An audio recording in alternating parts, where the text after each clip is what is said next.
Welcome into the PFF State of the Franchise. It is your Houston Texans edition. Sam, the Texans have a little bit of movement on the back end of their roster this offseason. We see guys like Colvin coming in at corner. Tyrann Mathieu, that's your biggest name.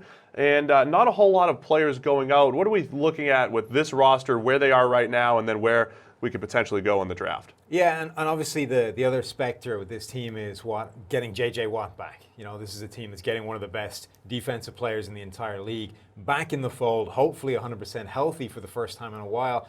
That could be the kind of impact signing that nobody else in the league can match. The big concern for this team is the offensive line. It has been for a while. It is unbelievable how bad this offensive line was a season ago. They led the National Football League in total pressure surrendered, 253 across the regular season. That is a staggering amount. When you pull up the pass blocking efficiency numbers, you know, everybody in the league is in the same kind of spectrum.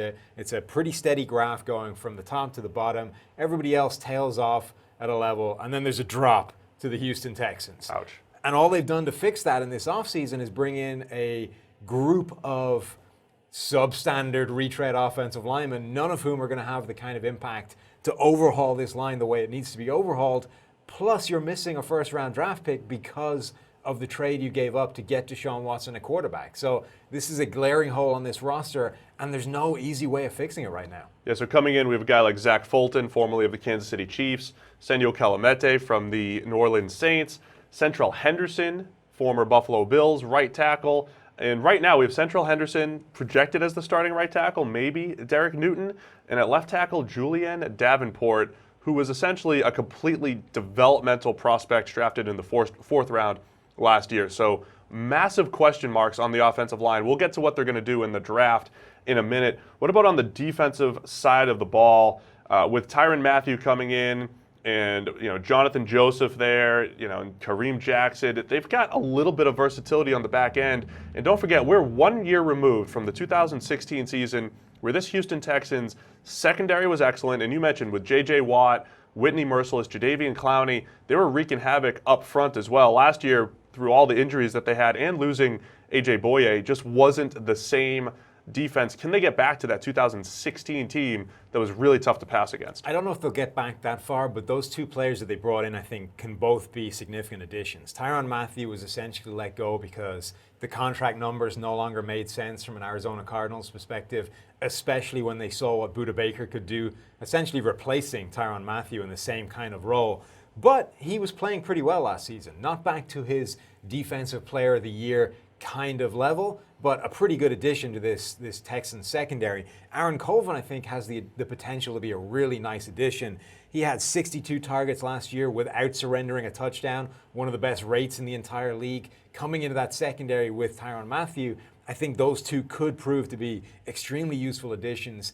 And then we'll see if guys like Kevin Johnson can get back to previous quality levels of play with some improved talent around them. Yeah, he was a disappointment last season. Going back to Mathieu, he's a safety by name, but we really know he is a slot corner. That's where he lines up the majority of the time.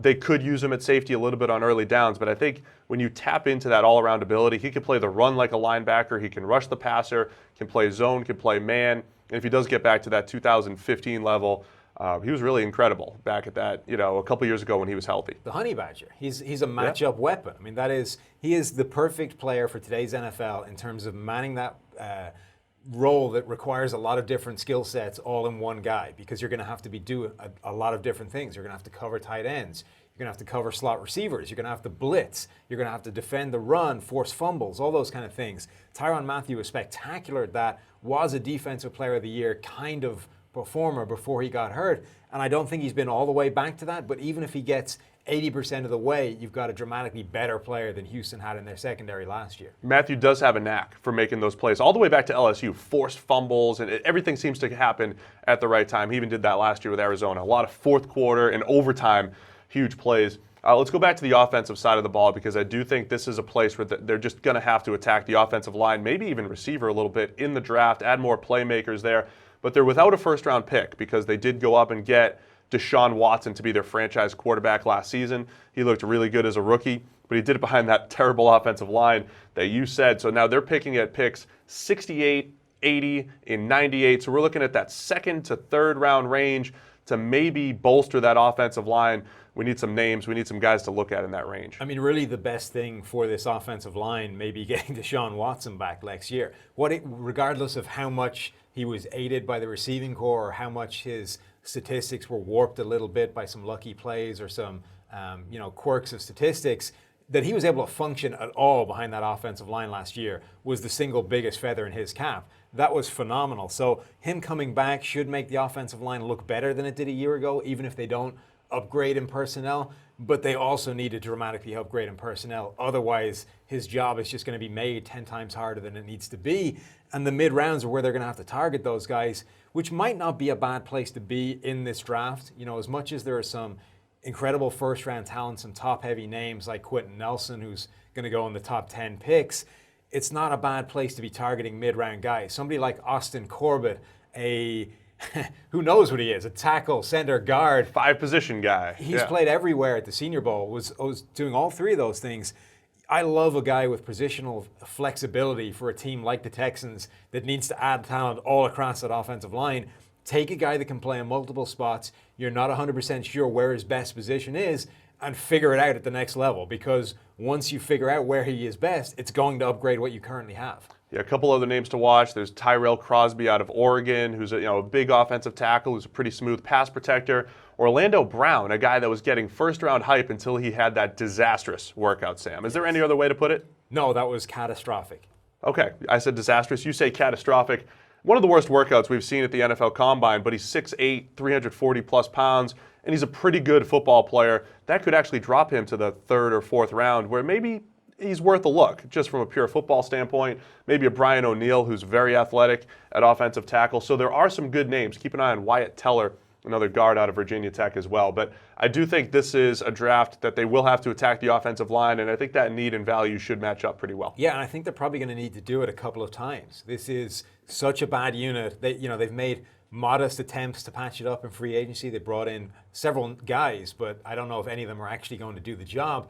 In the draft, they need to target more than one guy. You're not going to fix this offensive line with just one addition in the draft, especially picking in the mid-rounds. You're going to need to dedicate a significant portion of your draft to fixing this offensive line. I'd also keep an eye on wide receiver, just because they brought in Will Fuller a couple years ago. DeAndre Hopkins is great, but still could use either a big target opposite Hopkins or maybe just another slot receiver, just because Braxton Miller hasn't really worked out like they were hoping in his transition. So a Christian Kirk, if he could fall from Texas A&M, Traquan Smith out of UCF, another big receiver just to keep an eye on the outside. Tight end as well, with C.J. Fedorowicz retiring. This is a team that needs a playmaker at that position. If it's not wide receiver, it could be tight end. Yeah, so I think either way, the story of this offseason, we need playmakers, we need offensive linemen in Houston to help out Deshaun Watson. That is your Houston Texans State of the Franchise, and it's been powered by PFF Elite.